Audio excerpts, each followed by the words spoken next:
जय गुरुदेव। और दोस्तों, मेरे चैनल सिद्ध सावर मंत्र में आपका एक बार फिर से हार्दिक स्वागत है। और देखिए, आज मैं आपके सामने जो वीडियो लेकर के आया हूँ, उस वीडियो में मैं आपको बताने वाला हूँ कि भाई हमारे पास जो भी हम तंत्र मंत्र का ज्ञान है या फिर जो शक्तियाँ हैं वो हमें छोड़ करके कैसे चली जाती हैं, हमसे ऐसे क्या ऐसे हमारे आचरण बिगड़ जाते हैं कि वो शक्तियाँ हमें छोड़ करके चली जाती हैं, या मंत्र हमारे निष्फल हो जाते हैं जब हम कोई भी कार्य करना चाहते हैं।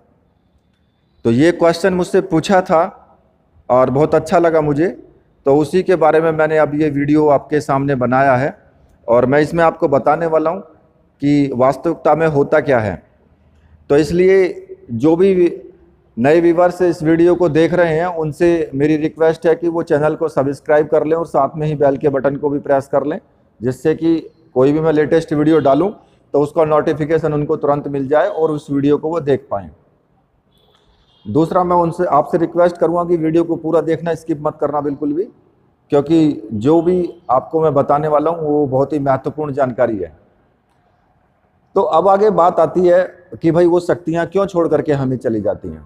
तो कारण क्या होता है कि देखिए, कोई भी शक्ति है वो हमेशा अच्छे काम ही करना चाहती है, कभी भी गलत काम के लिए वो शक्ति आती ही नहीं है क्योंकि जब आप भक्ति करते हो और वो भक्ति के साथ साथ आपके आचरण अच्छे हो जाते हैं, तभी तो आपके मंत्र सिद्ध होते हैं, तभी तो शक्तियाँ जागृत होती हैं और तभी वो आपके सामने प्रत्यक्ष होती हैं। अगर आप गंदे काम करोगे तो फिर वो शक्तियाँ आती नहीं आपके पास, आपका ना मंत्र सिद्ध होगा, ना आपको कोई साधना मिलेगी। अब उस कंडीशन में होता क्या है कि हम कुछ गलत कार्य करने लग जाते हैं कि हमसे किसी ने कहा कि वह उसका मारण कर दो, उसका द्वेषण कर दो, उसका वशीकरण कर दो, ये कर दो, वो कर दो, और बिना सोचे समझे हमने उठा करके करना शुरू कर दिया। तो अब क्या होगा, शक्ति शुरू में काम बहुत अच्छा करेगी, कर देगी वो, लेकिन बाद में वो भी परेशान हो जाएगी क्योंकि आप सारे गलत काम ही उससे करवा रहे हो। तो उस कंडीशन में वो शक्ति आपको छोड़ करके चली जाती है धीरे धीरे। तो तब भी वो साधनाएं आपकी सब निष्फल हो जाती हैं। और अगर वो बंधन में है शक्ति तो फिर वो क्या करेगी, फिर वो आपको परेशान करना शुरू करेगी। वो इधर उधर से, उसके भी तो यार दोस्त होते हैं, तो वो आपको खुद नहीं करेगी, वो इधर उधर से घुमा फिरा करके आपको परेशान करना शुरू कर देगी। आपको पता भी नहीं लगेगा कि ये हो क्या रहा है। और आपको नहीं परेशान करेगी, आपके घर वाले, परिवार वाले, बच्चे, उनको परेशान कर देगी। कभी किसी को कुछ बीमारी है, कभी किसी को कुछ है, कभी कुछ हो रहा है। तो इस तरीके से वो आपका जीना हराम भी कर देगी। फिर दूसरी कंडीशन ये होती है कि अगर कोई भक्त है, उसके पास में देखिए लेडीज भी जाती हैं और जेंट्स भी जाते हैं, मतलब कि स्त्री पुरुष दोनों जाते हैं उसके पास में, भाई बाबा जी मेरा ये काम है, मेरा ये काम है।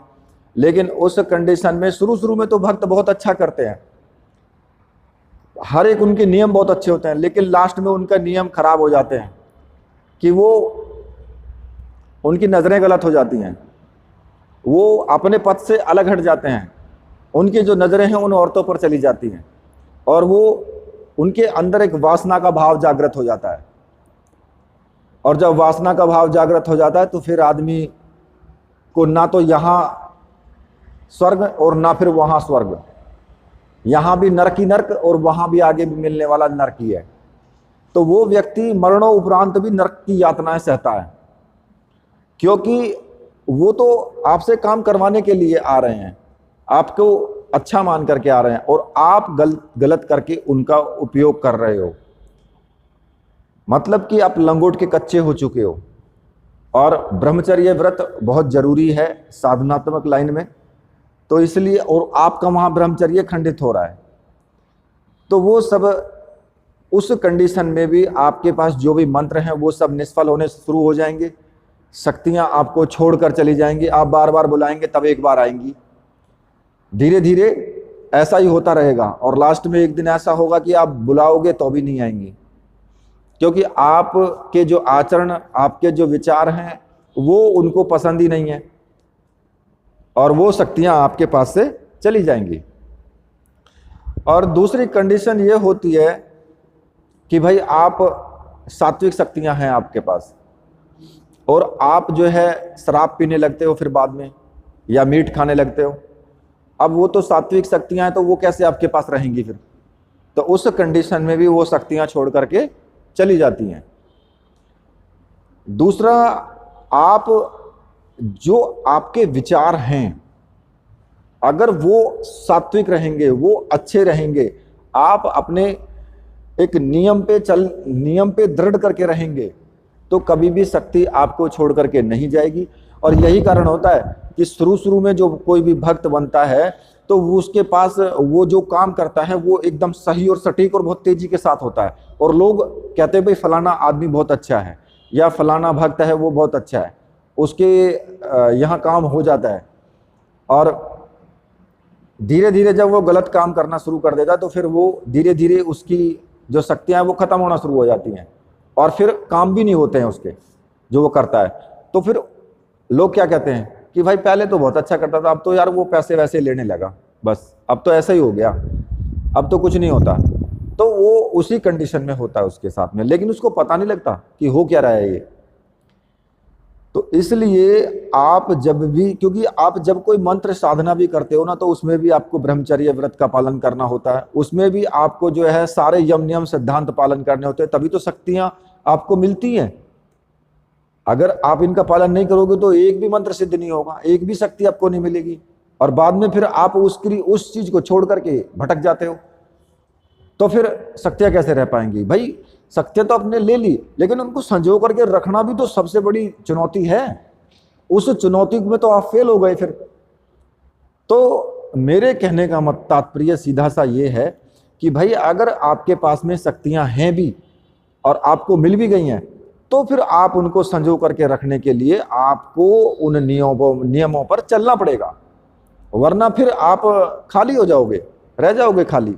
और धीरे धीरे होता ही ये है कि आपको पता भी नहीं लगेगा, धीरे धीरे करके ना और शक्तियां चली जाती हैं, और आपको दंड मिलना चालू हो जाता है। फिर कहते हैं ना कि अगर कोई व्यक्ति गलत कार्य करता है तो उसको अंजाम गलत ही भोगने पड़ते हैं।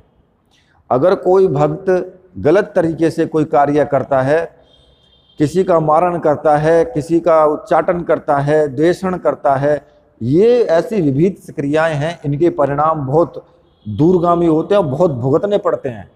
तो इसलिए इन चीज़ों से ज़रूर बचना, चाहे आपकी कितनी भी किसी से लड़ाई हो जाए या कुछ भी हो जाए, लेकिन इन चीज़ों का प्रयोग मत करना।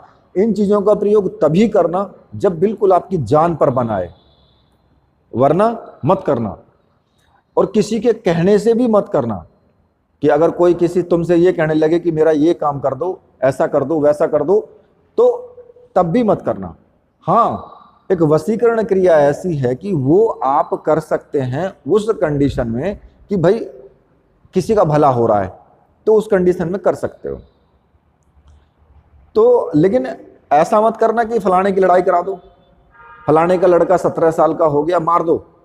तो भाई ऐसा मत करना बिल्कुल भी, क्योंकि उस कर्म का दंड उस भगत को तो भोगना पड़ेगा ही पड़ेगा, उसको भी भोगना पड़ेगा जो करवाएगा।